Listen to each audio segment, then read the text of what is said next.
¿Cómo andan? Bienvenidos a Posta. ¿Cómo andás, Diego Marconetti? Bien, bien, bien. Me siento... Me ha transmitido la bendición recibida en el Jordán la diputada Ponce. Es peligroso el Jordán, no es... Ojo No, loco, no tengo el río, gusto. No, dice, ojo con ese río. Yo hoy pasé por la peluquería y estaba viendo tu color de pelo con el mío, que está muy parecido. Le pregunté, le digo, escúchame. Sí. ¿Te cortaste ¿Qué pasa? el pelo? Sí, me corté un poco el pelo. Sí, Está raro. Me queda muy bien. Está raro. Le digo, ¿qué pasa si me lo pongo hacer platinado? Porque ya estamos cerca, digamos. Porque ya hay una cuestión media rara entre que está medio oscuro, medio platinado.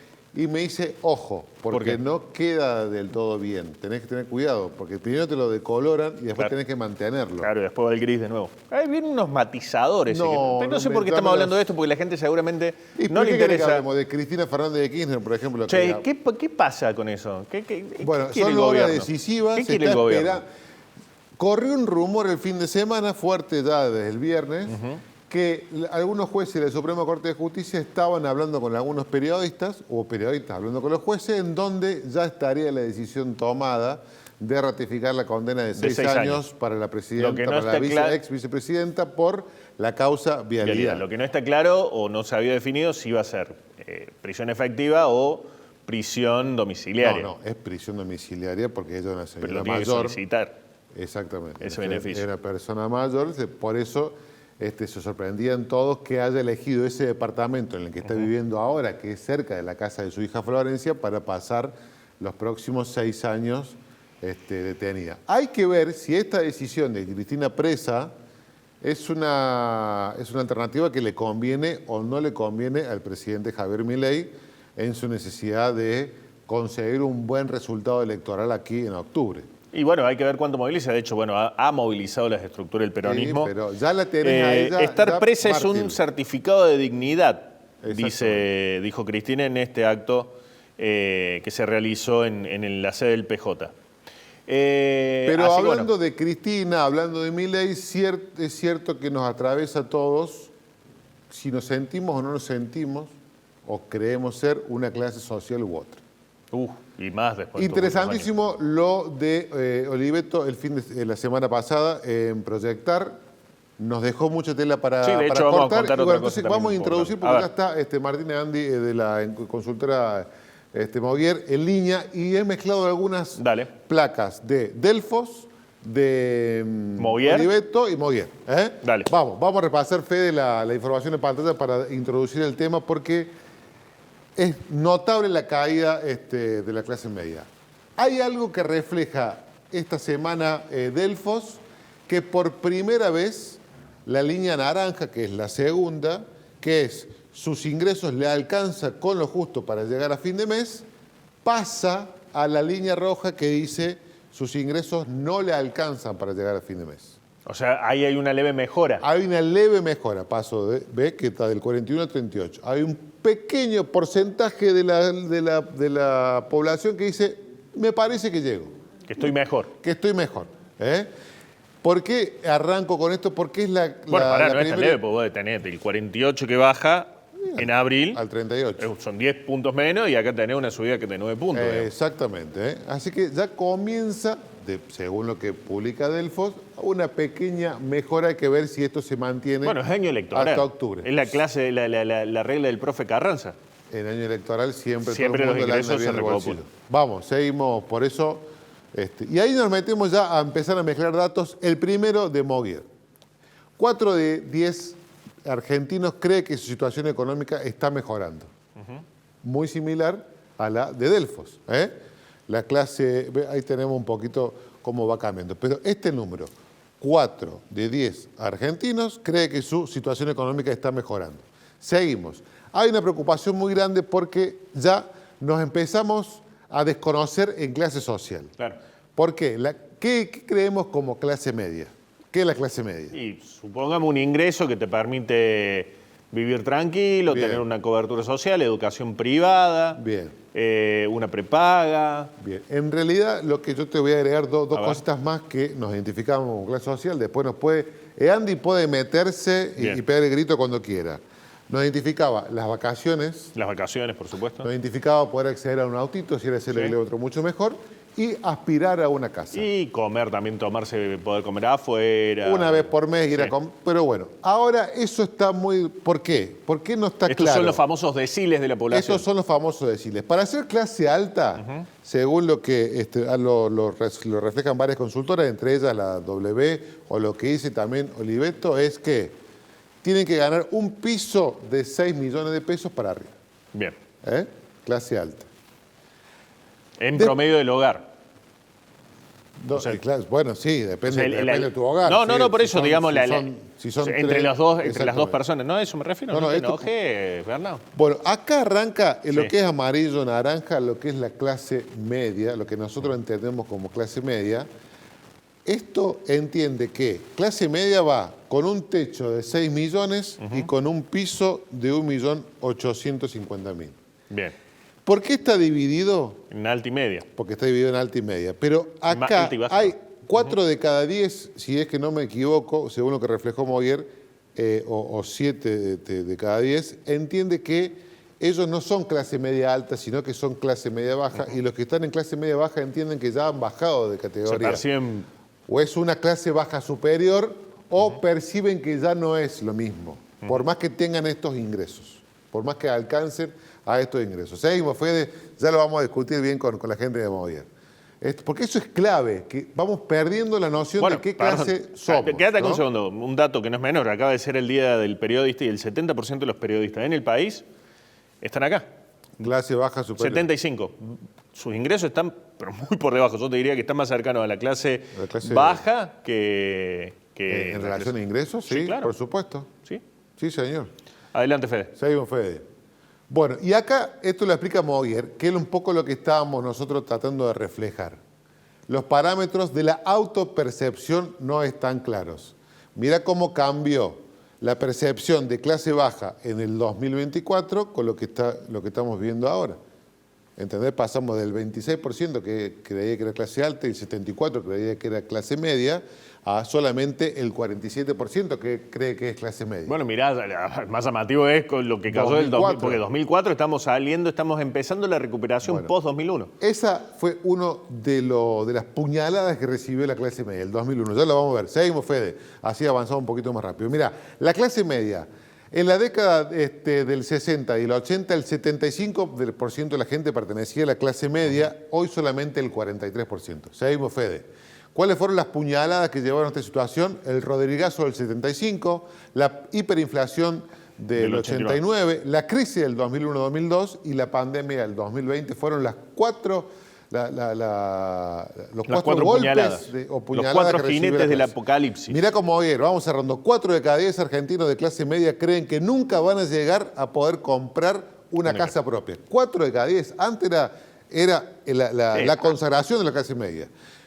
Y me gusta, me dice Fede, léete las frases de las personas. Mirá, una persona de 43 años del AMBA, se triplicó la cantidad de salarios que necesitas para acceder a una vivienda. Todo se disparó mucho y algunos quedamos muy atrás. Por eso, y eso, si eso le sumas que no hay acceso a crédito todavía. Bueno, ahí está. El trabajo en relación de dependencia no es percibido como una garantía de progreso. Era el eje central de la clase media. Educación y trabajo eran la famosa frase de Cristina, tenemos trabajadores que están por debajo de la pobreza, como una de las autocríticas a su... Esto no es una crítica tampoco a Milei, estamos reflejando lo que está pasando en la Argentina. 6 de cada 10 argentinos de clase media creen que su trabajo les permite subsistir, pero no crecer económicamente. Y ahí está muy buena la frase de un cordobés o una cordobesa, no sabemos. Mi viejo trabajó toda su vida en la misma empresa, pero eso ya no sirve. Ahora hay que tener más de un trabajo para poder sostenerse. Y ni hablar si querés tener un techo propio. Si lo sabremos los periodistas. Nos vamos con nuestro primer invitado, Martín Eandi, de la consultora Moguer. Gracias, Martín, por estar. Espero haber reflejado más o menos bien lo que necesita hacer. Y que esté ya conectado significa que algo bien hemos dicho. Gracias por estar. ¿Qué tal? Buenas noches. Paramos, feliz día del periodista atrasado, fue el fin de semana, así que siempre vale el recordatorio. Bueno, me parece que está buenísimo el compilado que hicieron de datos, tanto nuestros como de otros colegas. Un poco, como comentaban, van todos en el mismo sentido. haciendo un doble clic por ahí en lo que hablaban de clase media, hicimos un estudio bastante profundo de clase media, con focus groups, con entrevistas, con entrevistas a referentes, una revisión bibliográfica importante porque es un tema bastante recurrente en la literatura actual, digamos, de los historiadores, de sociólogos y demás, respecto de qué pasa con la clase media y, bueno, cómo nos imaginamos, nos proyectamos como un país de clase media. La clase media, lo que le pasa a la clase media pareciera que es lo que le pasa a la Argentina en un punto. Dos pequeñas aclaraciones metodológicas en ese punto de algunos datos que pasamos. Una es las formas de medir por ahí las clases sociales, que siempre es un gran debate en este punto, sobre todo en la sociología. En la pirámide que marcaban, que estaban los ingresos, en realidad no es estrictamente el ingreso por lo cual se mide se llama nivel socioeconómico, digamos, en investigación de mercado. Lo que tiene en cuenta más allá del ingreso es el nivel de estudios que tiene el principal sostén del hogar y el tipo de empleo que tiene ese principal sostén del hogar y después se suman algunas cuestiones como si tiene cobertura de salud y etcétera. Con eso se infiere por un par de cuestiones teóricas a qué nivel socioeconómico pertenece, porque digamos, uno puede tener un nivel de estudios universitario y tener temporariamente un bajo ingreso, como le puede pasar, mencionabas, a muchos periodistas. No quiere decir que esos periodistas realmente dejen de ser clase media, sino que de alguna manera en sus aspiraciones, su imaginario, sus gustos, sus valores, están mucho más emparentados con la clase media que con la clase baja. Pero bueno, más allá de esto, lo que encontramos como emergentes principales de la investigación que hicimos es que, de alguna manera, la clase media está desparametrizada, ya no sabe realmente, como decía anteriormente, ¿no? Hoy clase media era lo recurrente de los focus group, ¿no? Y apenas llego a fin de mes, me quedo con 400 lucas de la tarjeta que pateé, y antes iba a comer afuera y ahora no, y bueno, y ahí me quedo en el medio de, ¿soy clase media después de tantos años que el bolsillo no me da para las cosas que quiero? Bueno, era una pregunta que había, y ahí está el parámetro distinto, ¿no? El de clase media que decía, bueno, soy clase media baja. El de clase media baja decía, mira, llego a fin de mes, no tengo deudas, soy clase media. O sea... Hay un elemento que vos los nombrás ahí como al pasar esto de la proyección de una empresa, del tiempo. Y hay un elemento, creo, no me acuerdo quién escuché hace un tiempo que marcaba un fenómeno muy argentino que es, bueno, vos cuando tenés una proyección en una empresa de muchos años, hay un crecimiento que se va dando por el tema de la antigüedad. Pero eso, claro, pensado en una economía en que no tiene los parámetros de inflación que tenían los nuestros. Digo, eso también lo notan ustedes en los estudios cuando hablan a la gente, de decir, che, hace 20 años que estoy en la empresa y probablemente cobro menos de lo que cobraba cuando entré. Hay una sensación de ese tipo y hay un dato en una de las placas que teníamos, que hay 6 de cada 10 que hoy están trabajando, sienten que su empleo les sirve para subsistir, pero que no van a crecer con eso, digamos. Bueno, listo, voy a pagar el alquiler, voy a pagar las cuentas, pero eso no me va a llevar a pegar el salto a tener una movilidad social. Los actuales clase media tienen mayor nivel educativo que sus padres, pero claro, eso no les hizo ascender socialmente, digamos. Entonces, ¿cuáles son los parámetros por los cuales me mido? ¿Era el trabajo? ¿Era el estudio? Ahí empieza a cambiarse un poco todo y empieza a darse un poco esta tendencia de, che, quiero mejorar mucho en el corto plazo. Entonces empiezan a aparecer este mundo de los emprendedores, aparece el mundo de las criptomonedas, aparece, Ponzi. Quiero algo, claro, el Ponzi encontró un terreno muy fértil en esta idea de vivir solamente y trabajar para subsistir. Bueno, nada, es una sensación que está teniendo la clase media en ese punto, donde, nada, está queriendo defender su posición de clase, la plata le alcanza hasta lo que le alcanza y no termina de vislumbrar un futuro de ese lado. No me voy a comprar una casa, me está costando mantener un auto. Martín, perdón, ¿y eso es un fenómeno de Argentina o es una cuestión que tiene que ver también con el fenómeno de la retirada del Estado benefactor que se implementó en los 70, como ese contrapeso que tenía el mundo capitalista para no permitir la avanzada marxista? Digo, ¿es de acá? ¿Es un fenómeno mundial? Bueno, o sea, no tenemos un estudio en profundidad como te lo digo, pero como lo que podés inferir.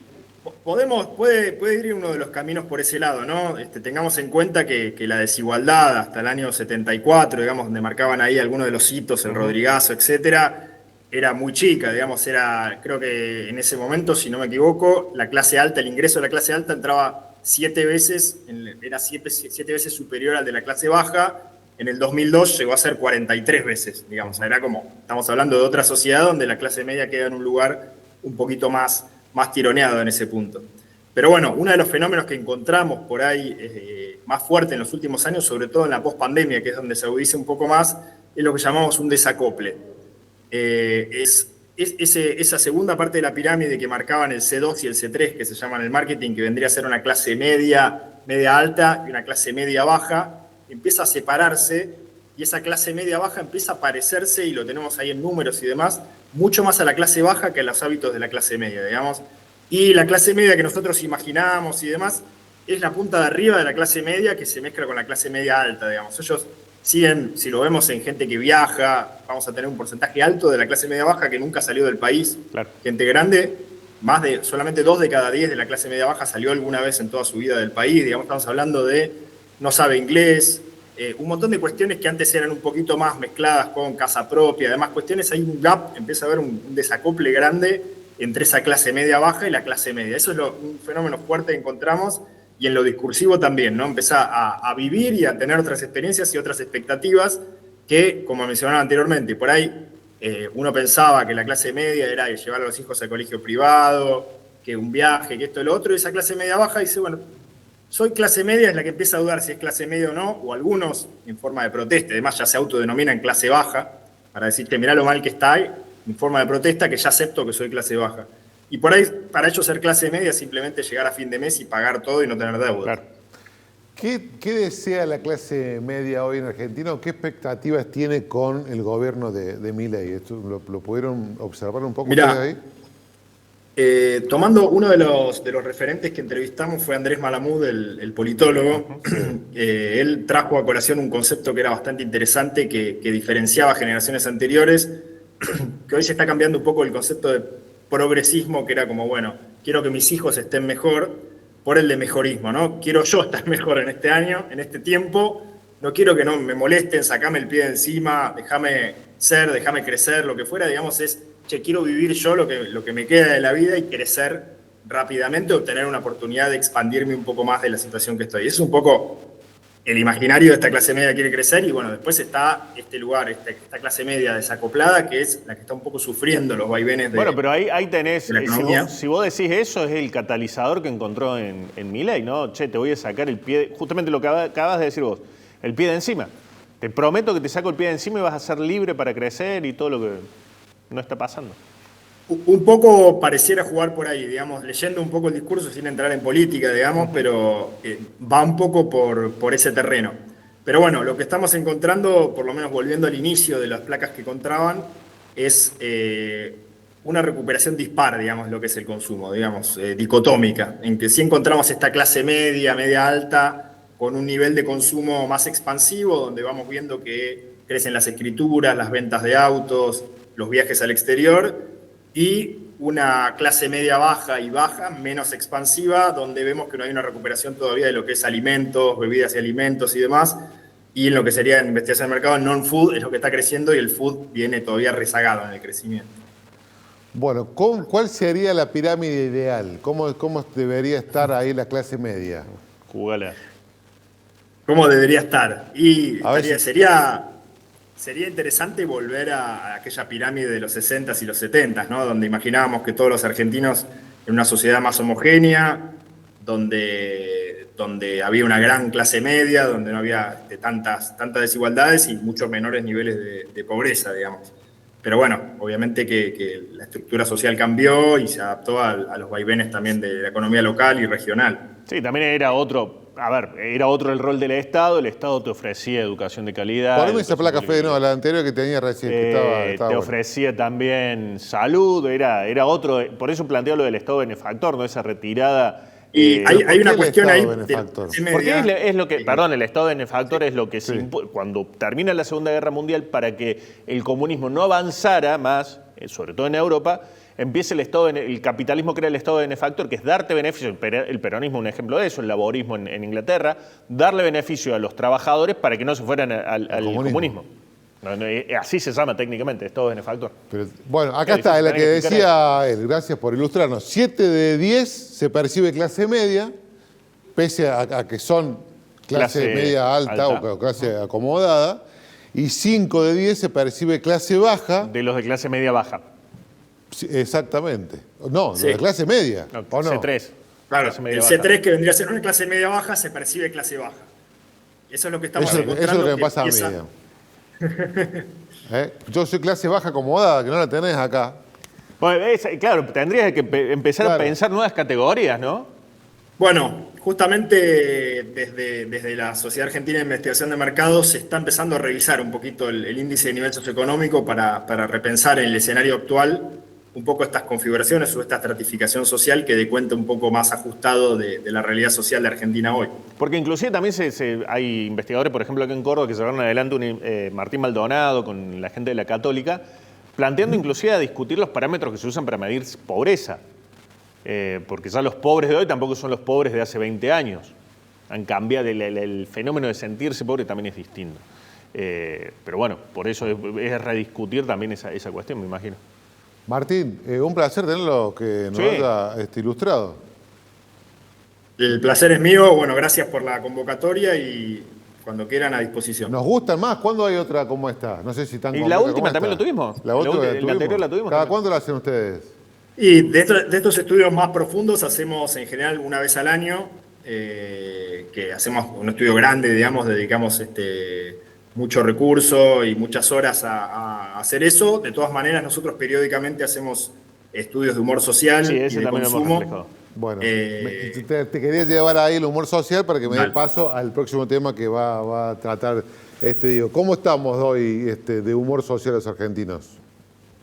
Bueno, tomando la idea que conversábamos de política anteriormente, todavía se mantiene un grado de esperanza respecto de la situación, si bien hay muchos que la están pasando muy complicada, la cuestión económica, digamos, que todavía no despegan económicamente. Hablamos de esta sociedad en recuperación dicotómica.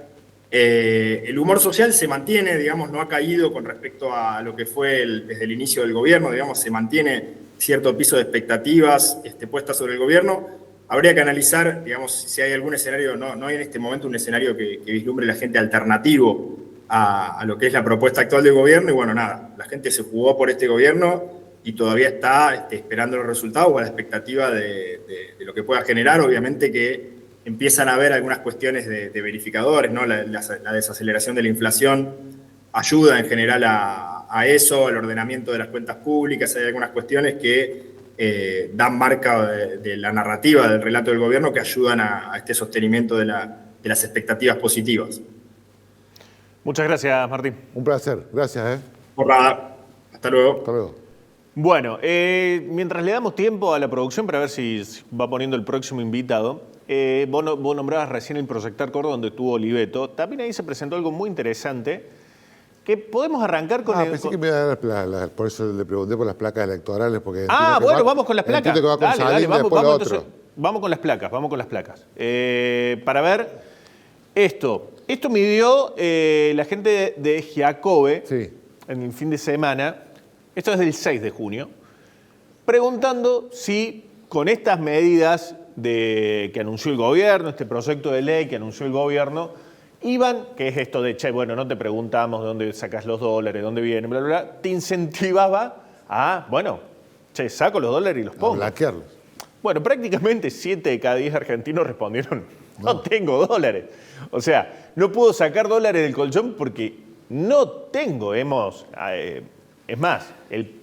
perdóname, si yo te pregunto a vos si vos tenés dólares en el colchón, yo no creo que vos me digas, sí, mira, tengo tanto.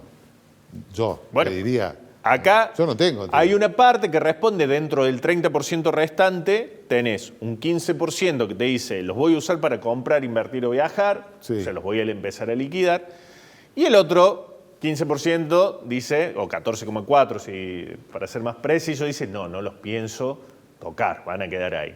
Con lo cual también hay que ver qué efectividad tiene esta medida que plantea el gobierno de poner en circulación más dólares, que es lo que todavía no están logrando. Es lo que venimos diciendo siempre, que el gobierno en esta época, con el dólar tan cerca del piso de la banda, es momento de Ahora comprar. Está en el medio, 1.200.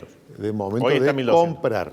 Tiene que salir a comprar dólares. Lo que pasa es que no lo está haciendo. No lo está haciendo. ¿Por qué no lo está haciendo? Porque necesita que la inflación planee en el 1. Por lo menos hasta octubre. Por eso el tema es qué va a pasar en octubre. Te lo plantea hoy, hubo una reunión, un desayuno con la Fundación Mediterránea que el mismo Giordano planteaba eso. Bueno, y acá hay otra cosa que es interesante, que es también de Giacobbe, la imagen de Milei como está hoy. Está prácticamente empardada entre negativa y positiva, 45% la positiva, 44,3% la negativa. Pero mira, es importante ver los movimientos de imágenes y cómo van repercutiendo los diferentes conflictos. Esto es agosto del año pasado, lo podés asociar si querés al conflicto universitario. Mira. Y acá tenés de nuevo otra subida que es el tema de las jubilaciones y de nuevo con lo del Garrahan, me parece que acá pegó, también hay una caída de la imagen positiva, pero no crece tanto la negativa. Pero sí es interesante cómo las caídas se van dando con estos momentos donde muchos puntuales. La pifia el discurso. Vamos a la siguiente, y esta es la última para tener un poco de contexto, que es hoy, ¿a quién votarías? Hoy. A nivel nacional, esto es un relevamiento a nivel nacional. ¿A quién votarías? El 41% hoy votaría insisto, a nivel país. Esto hay que tomarlo con pinzas, gente, porque no es una elección de todo el país, sino cada provincia tiene su elección separada. O sea, que no es que hay un ganador a nivel nacional y un perdedor a nivel nacional. Eso en realidad se va a ver en cómo se van a distribuir las bancas y de por sí va a haber un cambio porque las bancas que ponen en juego la Libertad Avanza son muy poquitas. Donde va a haber una sangre impresionante va a ser en el radicalismo y en el PRO. Pero bueno, este es hoy el panorama con un kirchnerismo que todavía se sigue posicionando como el principal opositor a este gobierno. Y te agrego una placa más a esta antes de ir con la explicación del... Mira, Delfos se pregunta cómo está más o menos la Libertad Avanza en todo el país. Se supone hoy que estaría sacando un 43% en Córdoba. ¿Con quién? ¿Con quién? No sé, con la marca. Hoy es con la marca. Pero porque ahí sale, ¿te llegó algo? ¿Está peleado Mogueta con Bornaborón? ¿Y qué pasa? Sí, pero no sé. Sinceramente. Una pastora que entra en juego ahora. Entra una pastora, hay una influencer. Es una pastora de Cita con la Vida, no es que estuvieron por lo menos hasta la elección pasada aliados a García del Orrio. A García del Orrio, también tuvieron con muchos vínculos también con la UCR, una parte de los pastores en Córdoba. Pero el último apoyo siempre jugaron por atrás, ahora con la Libertad Avanza quieren tener protagonismo y parece que los van a sumar a las listas. Bueno, más o menos el mapa de la Argentina se podría llegar a pintar de violeta en octubre, según algunas predicciones. Hoy, falta mucho para octubre. Y aparte hay que ver quién va a estar por eso. Pero bueno, este contexto me parece, no sé si es un mapa totalmente violeta, pero sí da como ganas a algunas personas de lanzarse a hacer grandes cambios en la ciudad. ¿Podemos poner el video antes, Fede? Me parece que es lo más representativo. Te quiero mostrar una cosa y quiero que me digas vos a ver ¿qué opinas? ¿Se puede hacer eso, Fede? Avísame. Un video de Córdoba, un render. Tíralo, pongamos unos minutos para que veamos algo. Mira esto. Esto es algo que se presentó hace unos días atrás, también en el Proyecto Córdoba. En Proyectar Córdoba, mira, una ciudad. Córdoba. Una ciudad, claro. Una ciudad. Una ciudad. Qué difícil que es hacer televisión con este tipo. Vas a ver que va haciendo un zoom y vas a empezar a distinguir una parte, un entramado urbano muy distinto al que existe en la actualidad. Fíjate inclusive que no es un bloque, mirá los bloques de edificios que hay a los alrededores, que son en los típicos bloques de edificios de 7 pisos con un corazón de manzana, sino que tenés espacios abiertos, mucho espacio verde, toda una revalorización ambiental que, como bien lo dijiste vos, está planificada para una ciudad que parece que fuera del primer mundo. Sí. Que no fuera de acá. ¿Vos me estás diciendo que eso es de acá? Ese proyecto se presentó justamente, valga la redundancia, en el Proyectar Córdoba, este evento donde también estuvo Oliveto, que es un evento que organiza la CEDUC, la Cámara de Empresas Desarrollistas Urbanas de Córdoba. Y es un proyecto que te lo voy a empezar a detallar con las placas porque es muy interesante empezar a desagregarlo. Si querés poner, Fede, las placas atrás, así lo presentamos. Esta idea es multimillonaria y apunta a transformar Güemes. Pero no el sector ya lindo de Güemes, sino lo que viene a ser Güemes Sur, que está delimitado por una parte de Vélez Sarsfield, Pueyrredón hacia el sur, La Cañada, queda inmersa ahí la ex cárcel de encausados y toma inclusive, pasa la Cañada, toma una parte de lo que es Bellavista y barrio, una parte también de Cáceres, se vería ahí, digamos, promovida en su uso. Acá está el Misericordia, la Plaza de las Américas, transformándolo. Eso es Nueva Córdoba, vendría a ser. Esto, claro, esto es Nueva Córdoba, acá está Ciudad Universitaria. Bien. Esta es la Plaza de las Américas, para acá tenés la Plaza España, es un sector que, bueno, está en una cuestión de degradación urbana importante. ¿Esto Vamos es a la Pósito? siguiente. ¿Esto es Pósito? Ah, perdón. Vamos a la siguiente. No se alcanza a ver Pósito. El proyecto es transformarlo en esto, que como veíamos recién en la imagen, tenés una conexión nueva por Richardson. Mirá cómo cambia hacia la Cañada, un trabajo también paisajístico sobre Cañada, y edificios que, si te fijas, no están pegados unos a otros, sino permiten una reutilización de la manzana distinto a lo que tradicionalmente tiene Córdoba, que es estos edificios que tienen un corazón de manzana que me lo definía el arquitecto que trabajó esto, que es el estudio MRA+AC. Estuve hablando con el arquitecto Sabatini y me decía, a ver, los cánceres de manzana son un cáncer, los corazones de manzana son como un cáncer porque están ahí, no se aprovechan, no sirven, no tienen ninguna función urbana. Si vos te fijas, esto planteado así permite otro aprovechamiento. Vamos a la siguiente, Fede. ¿Pero ahí entra la misma cantidad de gente o menos gente? Ahí, bueno, si vos tenés edificios... Mira, una vuelta a Roque Lenti, cuando fue el presidente actual de la SEDUC, cuando se estaba discutiendo, ¿viste las torres de Cofico? Sí. En las tierras de lo que era la Fundación San Roque, había un grupo de vecinos que se oponía.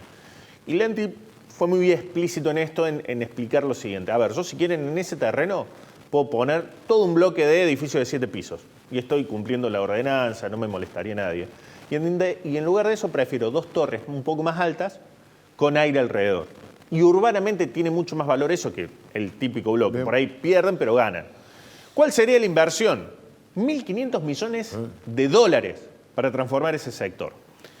Crearían, según la proyección de SEDUC, más de 14.000 puestos de trabajo en 8 años que tiene este plan. Vamos a la siguiente. Esto aportaría al PBI de la ciudad de Córdoba algo así como 1.824 millones de dólares en valor agregado y un crecimiento de 1,63% del PBI de toda la ciudad. Y vamos a la siguiente, que esto también es importante. Y es por eso también el próximo invitado. El proyecto ya está impulsado por SEDUC y por las 45 empresas que son socias de la Cámara. Es decir, hay capital para hacerlo. Y con lo cual, si se producen los cambios normativos para poder avanzar en esto, que tiene que ver mucho con el factor de ocupación del suelo, con poder fusionar lotes, va a ser una verdadera revolución para Córdoba. Por eso está también en línea, se ha conectado Lucas Salín, que además de ser CEO del Grupo PROACO, es presidente de la Comisión de Desarrollo Urbano de la SEDUC. Lucas, decime si más o menos traté de explicarlo lo más fácil posible este proyecto, si me equivoqué en algo. Hola Juan, hola Diego y buenas noches a toda la audiencia. No, la verdad que podría decir que estaba hablando un urbanista, así que felicitaciones porque quedó súper claro toda la charla con Sabatini de Mario Roberto Álvarez del estudio, espectacular, muy claro todo. Ahora, ¿es posible esto, Córdoba? ¿No se pasaron como de rosca? Porque vos me decías, a ver, me están planteando una cosa que no se conoce en la ciudad. Bueno, un poco la política, desde que decidimos armar en la SEDUC distintas comisiones, hay una comisión que se dedica a todo lo que es gestiones y trámites para tratar de agilizar con el municipio. Hay una comisión que se dedica a las cuestiones de infraestructura, para tratar de ir resolviendo todo lo que tiene que ver con las cuestiones de energía, de agua, de gas, de los servicios públicos, de la cloaca. Y hay una comisión de planificación que me toca encabezar, pero que un poco la idea fue dejar de pensar en apagar incendios como le toca al resto de las comisiones de la Cámara, sino poder permitirnos soñar de alguna manera y pensar un poquito más allá de la caja. Y en ese sentido, lo que hicimos fue armar una propuesta, un proyecto.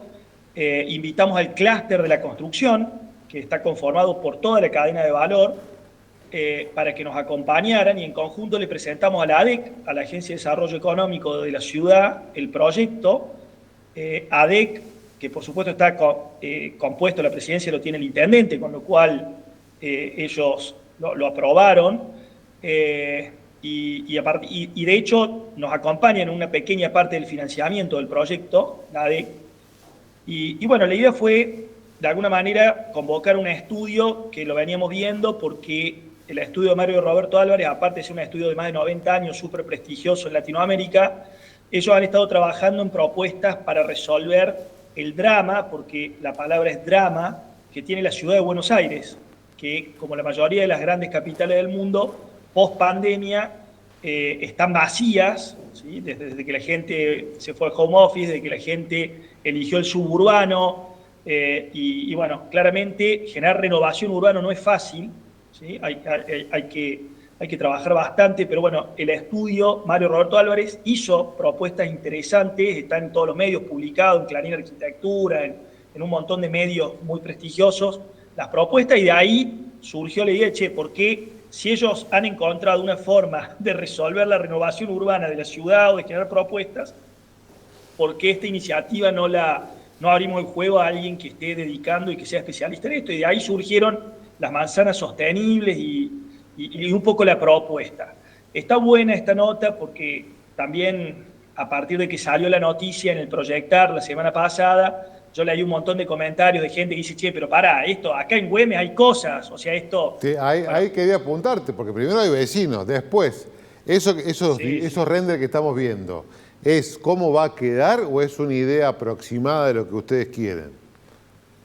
No, yo les cuento, en realidad se consideró en el proyecto, en el master plan, el concepto que arma el estudio de arquitectura, la propuesta urbanística, lo que genera es, obviamente, se hizo un relevamiento de todo lo que hay en Güemes, absolutamente todo el parcelario, y por supuesto la propuesta que ustedes están viendo en esas imágenes, en ese video, ya se prevé que no se puede tocar el colegio que está en Güemes, no se puede tocar todas las que son PHs, todos los que son más de 5 unidades están incorporadas dentro del proyecto, pero la verdad que en las 30 hectáreas que tiene la zona, lo que son cosas que no se pueden tocar, como el colegio, como la cárcel, que también por supuesto se conserva y es parte central, te diría, de todo lo que es el parque verde del proyecto, bueno, genera, digamos, te diría que un 20% de la superficie no se podría tocar. El resto, que es un 80%, es casi un lienzo en blanco y es la propuesta de máxima. Pero el proyecto prevé, como en todas estas situaciones de renovación urbana, tiene distintos escenarios previstos. Un escenario es que un 50% de la gente esté interesada en vender y en sumarse a esto, y entonces el proyecto ya sería exitoso. Hay una posibilidad de que se logre una aceptación del 65%, que sería espectacular, y bueno, y obviamente que las imágenes muestran el 80% de éxito, que sería como la situación óptima. Con respecto a las imágenes, obviamente que eso tiene muchos edificios y muchas torres que son del estilo del estudio de Mario Roberto Álvarez, pero cada proyecto, digamos, después va a tener la impronta de cada estudio de arquitectura. Claro, pues se veían las mismas torres distribuidas de otra forma. Por eso, pero en realidad eso es esquemático y después cada estudio de arquitectura y cada uso, porque el proyecto se pensó justamente para que sea de uso mixto, para que justamente lo que pasa en los centros, que se mueren, si hay oficinas, se mueren de noche, y si hay todo residencia, se muere de día cuando la gente se va a trabajar. Entonces, bueno, justamente lo que se planteó es un proyecto que funcione 24/7, 365 días al año, que tenga distintos usos, que pueda incorporar, digamos, cuestiones relacionadas a la educación, como puede ser alguna universidad que quiera tener su sede dentro del proyecto, como puede ser cuestiones de salud. Todos sabemos que toda la zona tiene mucha salud, están los principales sanatorios a menos de 10 cuadras de distancia. En ese sentido, Lucas, permíteme una pregunta. Alguna vez lo charlamos con vos, inclusive cuando hicimos estos programas de verano, ¿a quién está dirigido esto? ¿Quién se iría a vivir acá? ¿Qué tipología estarías ofreciendo? A ver, porque otra cosa que habla con Sabatini es, Nueva Córdoba se caracteriza por departamento de un dormitorio, Caros. 2 como mucho, 3 son excepción. Pero bueno, vos ya en Pocito estás cambiando un poco esa lógica. Y acá, ¿cómo entraría eso? ¿Quién iría a vivir ahí? No, en realidad, como el proyecto lo promueve la SEDUC, la Cámara de Desarrollistas entera, digamos, lo bueno es que justamente lo que nosotros le pedimos en el master plan a la gente del estudio es que no queríamos 5 o 6 megaproyectos, lo que queríamos era 45, 50 proyectos de todas las escalas, desde pequeña escala, porque tenemos desarrollistas socios que construyen 1.500, 2.000 metros, 3.000 metros, como tenemos desarrollistas de 100.000, entonces, nada, en esa escala, cada desarrollista después, en la medida que pueda comprar una superficie lógica de tierra, generará las propuestas, digamos, o hasta inclusive, lo que estamos charlando entre los socios, es tratar de juntarnos entre varios socios y hacer algunos proyectos, o sea, la idea es tratar de no generar especulación de tierra, eso está bueno también aclararlo, porque, a ver, la tierra hoy en Güemes está casi toda en venta, ustedes si van a darse una vuelta por la zona van a ver que hay carteles de en venta, la gente quiere vender, se quiere ir de Güemes porque está feo. Pero pasa que quería vender antes de esto. Vos me mostrás esto y digo, epa, todo lo que te iba a vender a un precio te lo puedes dar a vender a otro. Bueno, hasta ahora vos querías vender y no lo podías vender porque no tenías compradores. Ahora a partir de ahora van a Lucas, aparecer los compradores. Eso va a generar un doble efecto. Sí. En el que vende y gracias a que puede vender, puede ir y comprar en algún otro lado, con lo cual eso derrame en el resto de los barrios de la ciudad.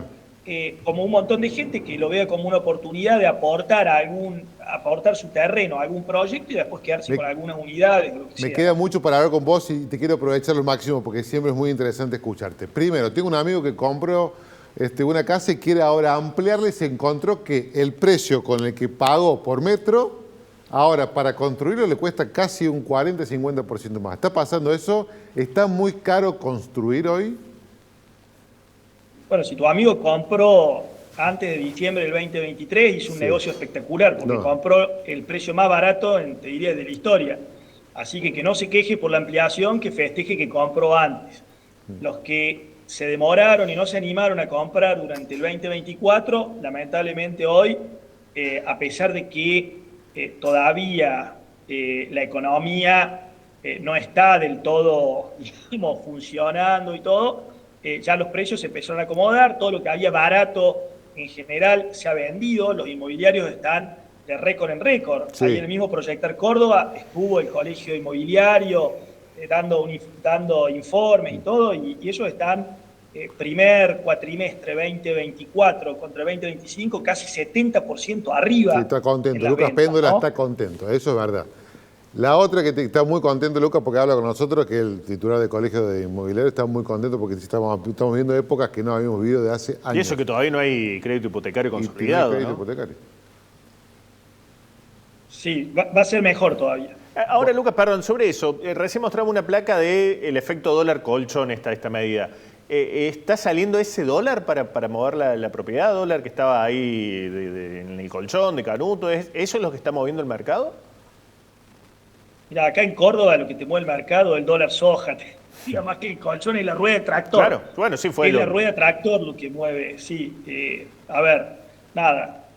Lo que tenemos que rodar los cordobeses, mientras no tengamos otras cosas importantes, es que al campo le vaya bien. Claramente, los meses que se mueve nuestro sector son los relacionados a la venta del agro y por eso a partir de Pero eso también mayo, te define un tipo de mercado, Lucas, ¿no? Porque vos, digamos, te define un tipo de departamento, un tipo de uso que es más de resguardo de capital. Termina derramando en toda la economía cordobesa, porque vos te das cuenta que a lo mejor es plata que fue a compra de maquinaria y alguien que le hace servicio a la maquinaria le compra al hijo. O sea, la economía de Córdoba se ve que cuando entra, nosotros tenemos todas las estadísticas, de mayo a octubre hay un movimiento, un ingreso de dinero que mueve la economía. A partir de octubre la plata se vuelve a ir al campo para sembrar y se nos seca la plaza y aguantar hasta mayo del año que viene. Luca, ¿te sentiste incómodo en uno de los últimos desayunos de punto a punto del sector cuando daban alguna estadística con respecto a la gente, si está percibiendo o no está percibiendo la inflación, o creía que todavía había inflación en el país, inflación alta? Bueno, lo que pasa es que, viste que vos cuando haces encuestas podés tener resultado que se te ocurra, o sea, porque depende cómo hagas la pregunta y a quién le preguntes, podés obtener una respuesta que a lo mejor no es lo que realmente pasa. O sea, nadie puede dudar de la baja de la inflación que tenemos en Argentina. Sin embargo, cuando te muestran encuestas en donde decían que el 40% de la gente opinaba que la inflación no había bajado y que el otro 30% opinaba que bajó, pero que no le había cambiado nada el bolsillo, bueno, indudablemente son encuestas que estaban, digamos, de alguna manera manipuladas. Y bueno, y después cuando salió el encuestador, la verdad es que un encuestador que me tiene bloqueado en todos lados porque no le gusta que yo le diga la verdad y bueno, es poco serio, ¿viste? Vos cuando las encuestas, y lo decía la misma gente de esa reunión, o sea, tienen un margen de error, un 3%, 5% para arriba, para abajo. Cuando vos tenés encuestadoras que le erran por 30%, vos decís, che, algo estás haciendo mal. ¿Crees que estamos entrando en una época donde creo o no creo según con lo que yo estoy, según mi realidad, según mi metro cuadrado? Yo, la verdad que a mí me gustan mucho los números, los estadísticos, los datos mata relato. Entonces, yo lo que me guío mucho de los números, soy un estudioso, por suerte nuestra Cámara tiene el índice nuestro de la Cámara y ahora, por suerte, los inmobiliarios hace 2 o 3 años, la SEDUC tenemos hace 14 años el índice de la Cámara, y si bien hace 14 años se derrumba, hace 14 años que lo publicamos y siempre mostramos los números tal cual eran, y eso me parece muy valioso. Y ahora los inmobiliarios hace 2 o 3 años contrataron a la misma consultora y también hay muchos números del sector. Entonces, acá, si nos guiamos por los números, uno puede decir, si la inflación baja, baja, y si sube, sube, y si se venden más departamentos, lo podemos decir, y si se venden menos, también. Entonces, lo que pasa es que yo no puedo salir a decir que se venden más si los números dicen que se venden menos, ¿no? Lucas, la última de mi parte, te traigo de nuevo al proyecto de Güemes. ¿Qué necesita para que avance más allá de, obviamente, la inversión? Digo, de parte del Estado, esto se transforma en un proyecto de master plan que tiene que ser aprobado por el Consejo, hay cambios normativos, ¿qué se necesita? Sí, no, yo lo que quiero aclarar es que la comisión de planificación, sí, como bien la llamamos, no es una comisión pensada en el corto plazo, no es que mañana, que trabajamos para mañana. Es más, pensamos en el mediano y largo plazo. Lo que sí nos sorprendió porque la municipalidad estos meses, mientras nosotros trabajábamos en el master plan general, y que siempre estuvieron al tanto, digamos, porque inclusive nosotros le invitamos a participar a la municipalidad del proyecto, pero la MUNI, con buen criterio, dijo, che, yo prefiero que ustedes hagan su propuesta y después lo discutiremos en el Consejo de Planificación, donde están las universidades, donde está planeamiento del municipio, donde están, digamos, todos los actores. Lo discutiremos ahí. Pero bueno, tuvimos una grata sorpresa que media hora antes que nosotros presentemos el proyecto de Güemes, ellos presentaron una propuesta que yo creo que no dimensionamos todavía lo que presentó la Oficina de Planeamiento Urbano, el secretario Diego Peralta, porque es revolucionario para Córdoba. Ellos presentaron un proyecto de cambio de ordenanza que va a ir al Consejo Deliberante, que está muy alineado con la propuesta que nosotros hicimos para Güemes, pero ellos lo están pensando para toda la ciudad. Y la verdad que es un cambio de paradigma porque acabamos de ver que la propuesta de la MUNI empieza a tener alturas de 38 metros, 40, 50, 60 metros de altura en los barrios, con lo cual es un cambio de paradigma, ¿no? O sea, la ciudad, a partir de esta gestión, entiende que la densificación es la única forma de que la ciudad sea sostenible y sustentable en el largo plazo. Y la verdad es que hay que animarse a hacer estas cosas, porque seguramente este plan que está mandando la municipalidad hoy en esta gestión al Consejo Deliberante va a cambiar la historia de Córdoba para los próximos 50 o 100 años. Sin embargo, el que la manda se tiene que animar, porque no va a ver las buenas cosas que logró, pero sí lo van a ver y lo van a agradecer nuestros hijos y nietos, ¿no? O sea, porque nosotros, y es un poco, fue muy claro el estudio de Buenos Aires, que digo, yo vengo del futuro, ¿sí? Vengo de lo que pasó en Buenos Aires los últimos 50 años, y vengo del futuro a decirles, chicos, si ustedes no cambian esto, Córdoba va a tener el drama que tiene hoy la ciudad de Buenos Aires, que no crece porque tiene 3 millones de habitantes hace 50, 60 años, y el conurbano pasó a tener 14 millones de habitantes, y es un caos entrar o salir a la ciudad de Buenos Aires. La gente demora, se pasa 1 hora y media, 2 horas, 2 horas y media arriba del auto, y el camino ya no tiene retorno. O sea, en Buenos Aires no tiene retorno. Hoy Córdoba tiene 1,5 millones de habitantes de la ciudad, 400.000 en el conurbano, y si hoy logramos hacer este tipo de proyectos, en donde, por ejemplo, en Güemes, que hoy viven 4.000 habitantes, podemos hacer que vivan 20.000. ¿En serio viven sí, todos? En ese sector, sí. En ese sector. Manzanas. En ese sector, en Güemes Sur. En Güemes Sur viven 4.000 habitantes hoy, o sea, y está todo densificado, digamos, está ocupado el suelo, y viven solo 4.000 personas en esas 30 hectáreas. Ahí, en ese mismo espacio, con mejor calidad de vida, con más espacio verde, con más parques, con más servicios, con un montón de cosas, podrían vivir entre 20 y 25.000 habitantes. Si nosotros logramos que esos 20, 25.000 habitantes consuman en la ciudad, eso en los números son $10 millones por mes, consumen 20.000 personas, a $500 promedio por persona, son $10 millones por mes que se podrían quedar en la ciudad consumiendo. Eso hace que tengas mejor gastronomía, mejores servicios, mejor comercio. ¿Sí? Son $100 millones al año en un solo barrio. Multiplicar lo que esta propuesta de transformación urbana es la primera de lo que nosotros queremos que pase en distintos barrios. Ya hay, digamos, algunos socios de la Cámara diciendo, che, si esto sale bien, pensemos en otras zonas, y ya están las zonas más o menos dando vuelta en la mesa. Bien. Lucas, un placer como siempre, como siempre. Gracias. A disposición. Buenas noches a todos. Buenas noches. Vamos rápido a la pausa porque se nos acabó el programa. Ya volvemos.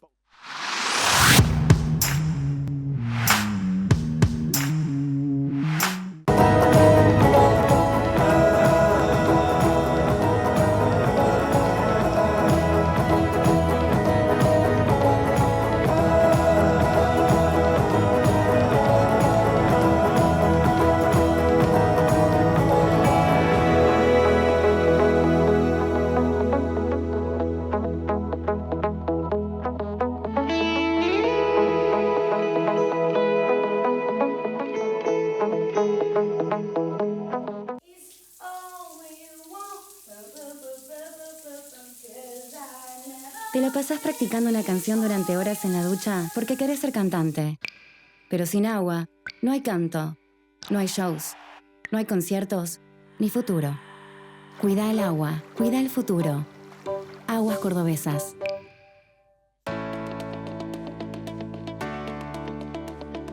El Boleto Educativo Cordobés es un programa que hemos fortalecido en 2024, llevando a 297.000 el número de alumnos y docentes de todos los niveles que lo utilizan. Cuando decimos que el BEC le permite a miles de personas mantenerse y acceder a una educación que les permita encontrar un camino de desarrollo en sus vidas, no es una frase, es una realidad. En 2024, la deserción escolar en Córdoba alcanzó su nivel más bajo. Un 99.6% de los estudiantes se mantuvieron en el sistema. Esta mejora respecto del año anterior significa 4.300 alumnos más que siguieron sus estudios. Esto es más igualdad, más oportunidades y menos niños y jóvenes que quedan librados a su suerte en las calles cordobesas. Además, en promedio a los docentes que lo utilizan les permite mejorar sus ingresos en un 5%. No son números, no es un Excel de ajuste. son personas, son cordobeses a los que no podemos ni vamos a abandonar. La educación es el pilar del desarrollo y el futuro de Córdoba. Por eso, Córdoba es Córdoba. Con el apoyo de todos, seguimos haciendo. Gobierno de Córdoba. Gestión Martín Yarlora. La Guardia Urbana Municipal ya cuenta con armas menos letales para prevenir delitos y conflictos en la ciudad de Córdoba. Tomamos la decisión con el gobernador Martín Yarlora de llevar adelante el abordaje de la seguridad ciudadana desde los gobiernos locales. El trabajo integrado, articulado, para nosotros es una bandera que queremos llevar siempre bien arriba porque entendemos que el único objetivo que tenemos es trabajar para la gente. Estas armas se utilizarán para reducir o disuadir a agresores en diversas situaciones, llevando más seguridad a los vecinos y vecinas de la ciudad. Córdoba Capital. Juntos, hacemos más.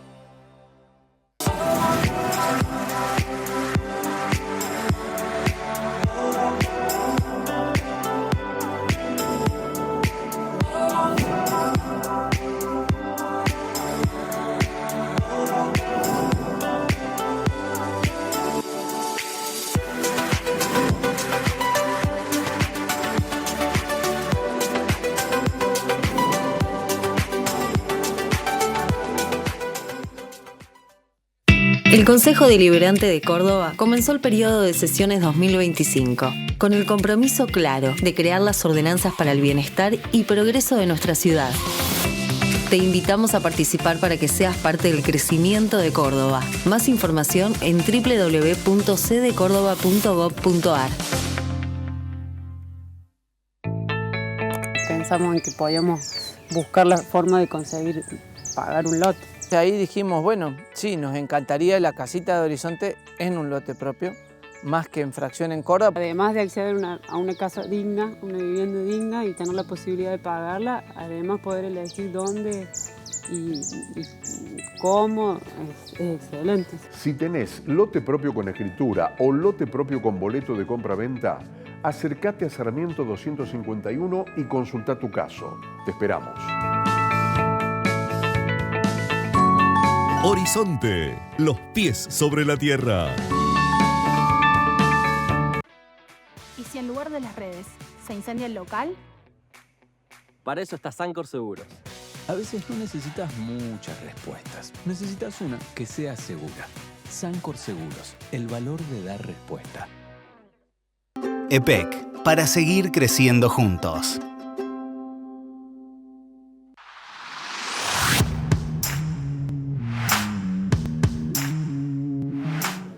¿A cuánto estará el metro cuadrado en Güemes ahí como para irse? El metro de la construcción, tu amigo aparentemente compró como el traste, ¿eh? Así que decirle a tu amigo que le va a ser difícil, tendría que haberse decidido antes, pero bueno.